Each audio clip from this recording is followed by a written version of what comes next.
UP board की high school और intermediate की परीक्षाएं आज संपन्न हो गई हैं। इक्का दुक्का छिटपुट घटनाओं को छोड़ दिया जाए तो इस बार की परीक्षाएं शांतिपूर्वक ढंग से संपन्न हुई हैं। बोर्ड का ये दावा है कि इस बार जो नकल माफिया हैं उनको कतई हावी नहीं होने दिया गया। परीक्षा को पूरी तरीके से निष्पक्ष नकल विहीन संपन्न कराया गया है। परीक्षा खत्म होने के बाद हमारे साथ बोर्ड के सचिव दिव्यकांत शुक्ला जी हैं। सर, सबसे पहले तो ये बताइए कि किस तरीके से इस बार आप लोगों ने परीक्षा का आयोजन कराया। देखिए, परीक्षा इस बार 22 फरवरी से 9 मार्च तक थी। परीक्षाएं आप 9 मार्च को परीक्षाएं हमारी समाप्त हो गई।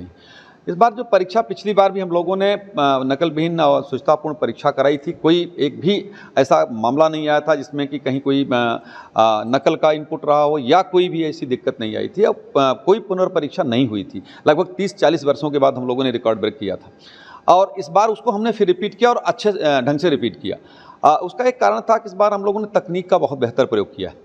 जैसे पिछली बार हम लोगों ने रात में टीमें गठित करी थी स्ट्रांग रूम की निगरानी के लिए, जहां पेपर हमारे रखे जाते हैं। इस बार हमने और उसको थोड़ा माइक्रो लेवल पे जा करके उसकी प्लानिंग करी और ये किया कि 20 तारीख को, मतलब जब पेपर स्ट्रांग रूम में जाने उसके 3 दिन पहले, आप देख रहे हैं जहाँ स्ट्रांग रूम है हमारा, ये कमांड एंड कंट्रोल रूम है, और इस कमांड कंट्रोल रूम से सारे जितने हमारे 8,265 स्ट्रांग रूम थे बने परीक्षा केंद्रों के, उनको एक एक को देखा गया और जिन मामलों में लगा जरा सा विजिबिलिटी नहीं है या कहीं कोई दिक्कत है उनको पहले ठीक कराया गया। और जब हम इंश्योर कर लिए कि नहीं, पूरे 8,265 जो वहाँ पे स्ट्रांग रूम बने हैं वो हमारे एकदम सीधे विजिबल हैं और हमारे उस पर निगाह पे हैं और हम उसकी निगरानी बिल्कुल हर समय कर सकते हैं। फिर उन पे दूसरा काम हम लोगों ने किया कि इसके साथ साथ एक हमारे पास 5 क्षेत्रीय कार्यालय में वहाँ कमांड कंट्रोल पहली बार स्थापित किया गया। तो दोहरी व्यवस्था शुरू हुई कि हमने वहाँ से भी वो देखना शुरू किए, यहाँ से भी देखना शुरू किए। तो परीक्षा में एक तो स्ट्रांग रूम का इशू, पेपर का, कि पेपर हमारा सुरक्षित रहे, कहीं कोई उसमें शुचिता प्रभावित ना हो, कहीं उसमें कोई दोष ना आए, और उसके लिए हम लोग यहाँ से भी मेंटर करते रहे, क्षेत्रीय कार्यालयों से मेंटर करते रहे। और उसमें सबसे ज़्यादा ये बात थी कि हम लोग रात में, पूरी रात भर 3 शिफ्ट में यहाँ पे कमांड कंट्रोल है। आप देख रहे हो कि 80 कर्मचारी लगे हुए, तभी हमारे सारे कर्मचारी बैठे हुए।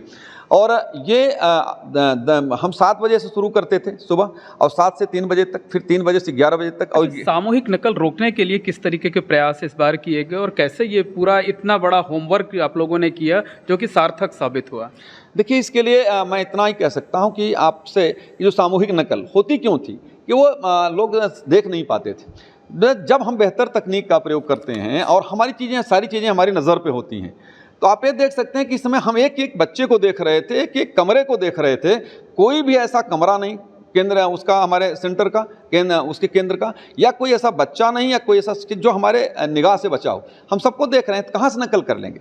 तो नकल की सारी संभावना जो भी हो सकती थी उसको इसी स्तर पर खत्म कर दिया गया। मतलब प्लानिंग बेहतर थी, होमवर्क बेहतर था, इसी वजह से आप रोकने में सफल रहे। बिल्कुल। देखिए, किसी भी चीज़ को रोकने के लिए जब तक आप एकदम प्लान नहीं बना के योजनाबद्ध तरीके से नहीं काम करें, नहीं हो सकता है। तो हम लोगों ने ये भी पूरा एक्सरसाइज करी 1 साल तक कि कहाँ कहाँ हमारी दिक्कतें हैं और कैसे हम उसको तकनीक के सहारे उसको हम ठीक कर सकते हैं। मैंने किया, उन सारी चीज़ों पे माइक्रो प्लानिंग करके किया और तकनीक का प्रयोग किया, सारी चीज़ें खत्म हो गई। अच्छा, इस बार भी करीब 3 लाख से ज़्यादा बच्चों ने ड्रॉप आउट किया है, जो है परीक्षा छोड़ दी है। कुल कितना फिगर है और इसकी वजह क्या है कि क्यों बच्चों ने परीक्षा छोड़ी है? देखिए, कमी आई है। आप गत वर्ष भी देखे होंगे, उसके पहले भी देखे होंगे, 6-7 लाख बच्चे लगभग छोड़ते थे परीक्षा। इस बार 3,24,000 बच्चे छोड़े हैं पूरी परीक्षा। अब इस 3,24,000 जो बच्चे छोड़े हैं परीक्षा, देखिए अब समस्या क्या है कि कोई भी, जिसको भी भ्रम था कि नकल हो जाएगी, तो उनको नकल का भ्रम खत्म हो गया कि नकल नहीं हो सकती है। एकदम इस पे सरकार और विभाग एकदम प्रतिबद्ध है कि नकल विहीन परीक्षा होगी। तो ऐसा जिन लोगों को अपेक्षा थी, वो नकल नहीं मिली, छोड़ दी। मूल्यांकन को लेकर क्या तैयारी है और उसमें किस तरीके से विशेष सतर्कता बरती जाएगी जैसे परीक्षा में बरती गई थी? मूल्यांकन में भी एक तो हम प्रशिक्षण करा रहे हैं 11 से 15 के बीच में। दूसरा ये कि उस पूरे मूल्यांकन व्यवस्था को आप देख रहे हैं, हमारे पास 5 कमांड कंट्रोल है, ये 6वां हमेशा काम करेगा। और एक एक चीज़, अब तो हमारे पास 8,265 हम देख रहे थे प्रतिदिन, हमारे पास अब 200 से 250 के बीच में हमारे मूल्यांकन केंद्र हैं, उनको देखना है। तो उसको हम बड़ी आसानी से पूरे देखेंगे, मॉनिटर करेंगे और एकदम शुचितापूर्ण मूल्यांकन का जो लक्ष्य हमारा है बोर्ड का, वो पूरा करेंगे। अच्छा, आपकी आवाज़ बैठ गई लगातार काम करते हुए, लेकिन चेहरे पर संतुष्टि के भाव देख रहे हैं। कई रिकॉर्ड आप लोगों ने बनाए हैं। रिजल्ट कब तक आएगा? परीक्षा तो हो गई है, बड़ा सवाल यही है। देखिए, सबसे बड़ा भाव ये होता है कि जो सरकार की प्रतिबद्धता थी, विभाग की जो प्रतिबद्धता थी, उसको हमने पूरा करने का जो संकल्प था पूरा हो गया। नकल विहीन परीक्षा, शुचितापूर्ण परीक्षा, ये सबसे बड़ा लक्ष्य था हमारा, आज वो पूरा हुआ। तो इसलिए उसका एक वो है 15-20 दिन से हम लोग सो नहीं पाए हैं, और आपसे कह सकता हूं कि इतना वर्क किया हम लोगों ने कि उसमें घंटे 2 घंटे से ज़्यादा सोने का समय नहीं मिला कभी जो है। शायद उसी का नतीजा भी देखने को मिल रहा है, लेकिन रिजल्ट कब तक आएगा हर कोई जानना चाहता है। रिजल्ट पर भी हम आपसे इतना कह सकते हैं कि रिकॉर्ड टाइम में रिजल्ट देंगे। तो यूपी बोर्ड के सचिव दिव्यकांत शुक्ल बता रहे हैं कि इस बार की परीक्षा निष्पक्ष तरीके से, नकल विहीन, शांतिपूर्वक ढंग से संपन्न हुई है, और जिस तरीके से परीक्षा के दौरान रिकॉर्ड बनाया गया है उसी तरीके से रिकॉर्ड समय में रिजल्ट भी जारी किया जाएगा। यानी उम्मीद जताई जा सकती है कि अप्रैल के दूसरे या तीसरे हफ्ते में परीक्षा फल घोषित हो सकता है। Mohammed Moin, ABP network, Prayagraj.